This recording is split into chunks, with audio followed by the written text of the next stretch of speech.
Hello everyone. In this episode we are going to show a very simple example on how to use Docker to build an image and commit a simple change. In Docker you can either pull an image from an existing repository or create a Dockerfile yourself. For this example we will create a Dockerfile so that you can understand how easy and practical it can be. Okay, so let's create our Dockerfile. In this case, I'll just call it Dockerfile. Dockerfiles do not have any extensions, so you just type a name without any kind of extension. For a Dockerfile to work, it is very simple. You just need to insert from with an argument. Nothing else is needed. So in this case, we want to call Ubuntu and the latest version. In other episodes, we will go through other arguments that will make your Dockerfile more complete and complex. But for today, let's just add a maintainer.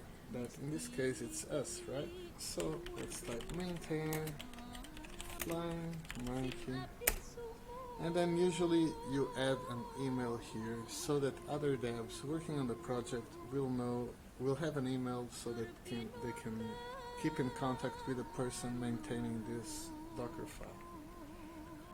For us, let's just save and exit.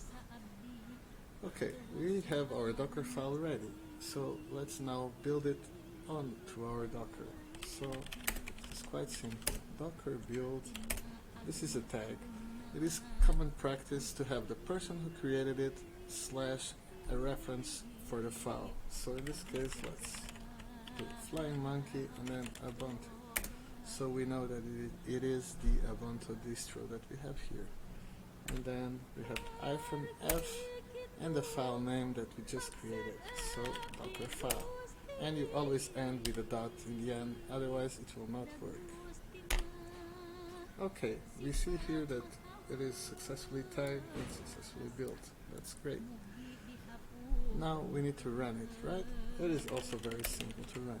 We just type docker run -it and the name that we just gave, Ubuntu. And here we are. It is so simple you might not believe that we are done. So let's confirm and check what is the OS of this distro. Okay.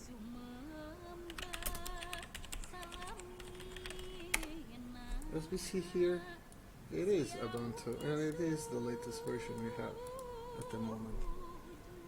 Okay, that is great. Now let's try and do the same. Let's exit this one. And let's try and do the same, but instead of Linux, we want a simple environment for us to practice Python or JavaScript, okay? Let's start with, let's say Node.js for us to practice our JavaScript. So let's create our Dockerfile again and call it Dockerfile Node.js. As I said, we just need Node. In this case, I will run the slim version, okay? And we won't add anything else so that you can see that it will still work, okay? So let's build it. Docker build. Let's give it a tag. In this case, let's call it Node.js and the file name. And to end a dot. Successfully built. That's great. Now let's run it. Docker run -it and Node.js. And here we have a JavaScript environment. That's great. Let's see if it works.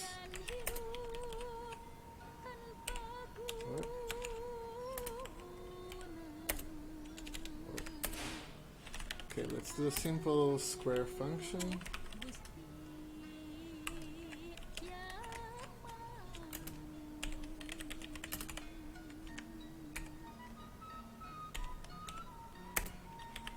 And let's print it out. So square of 4, right? And as we see, the square function of 10 is 100. That's perfect.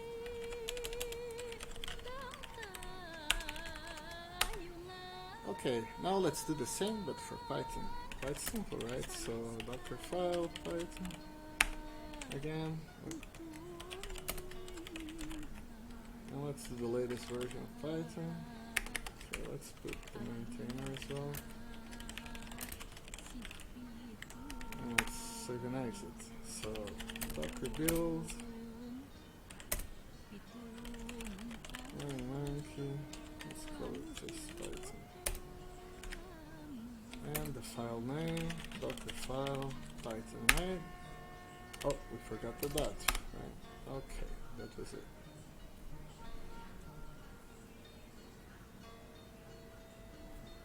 Good, it's already in the system, so it was quite quick. And now let's run it.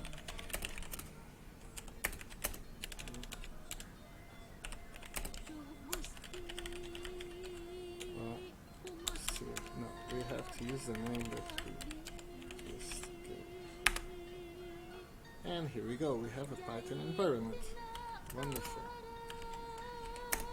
Let's give it some variables and let's see if it's working, okay? Let's do a simple multiplication. And let's print out. Okay, 30 times 50. It's 1500. Perfect. Let's exit.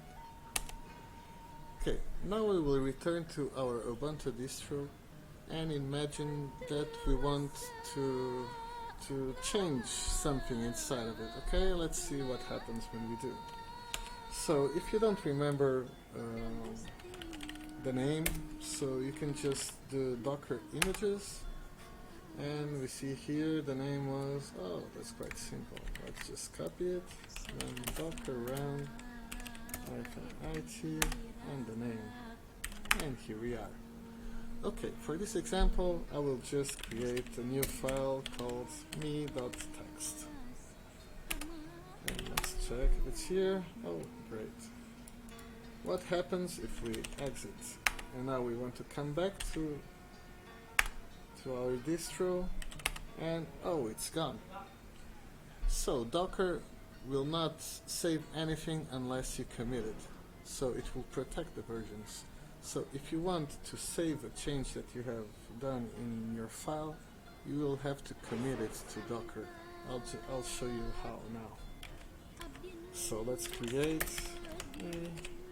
.txt again.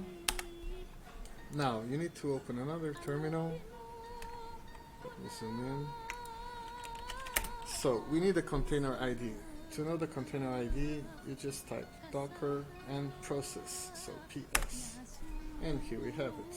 The process running is this one, and we can see it's Ubuntu, right? Okay, great. So now to commit the changes that we made on this file, we just type Docker commit the container ID and then the name. Because imagine that you have committed a change but you are not sure about it, so you want to save it onto another version. We could type Flying Monkey Ubuntu 2 or Ubuntu version 2. Or even if you are another dev and you want to put your name, imagine that you are Sarah, you could just type Sarah Ubuntu or Ubuntu version 2 or whatever you want. But in our case, we want to save it in the same file as before, okay? So let's do it. So we know that it's Flying Monkey Ubuntu. Okay, great. So let's see if it worked. Let's exit first and come back to our file. And see, here we go. me.txt is here. That is great, right? So now you can get started with Docker and explore this powerful tool for development. Hope you enjoyed this episode and have a wonderful day.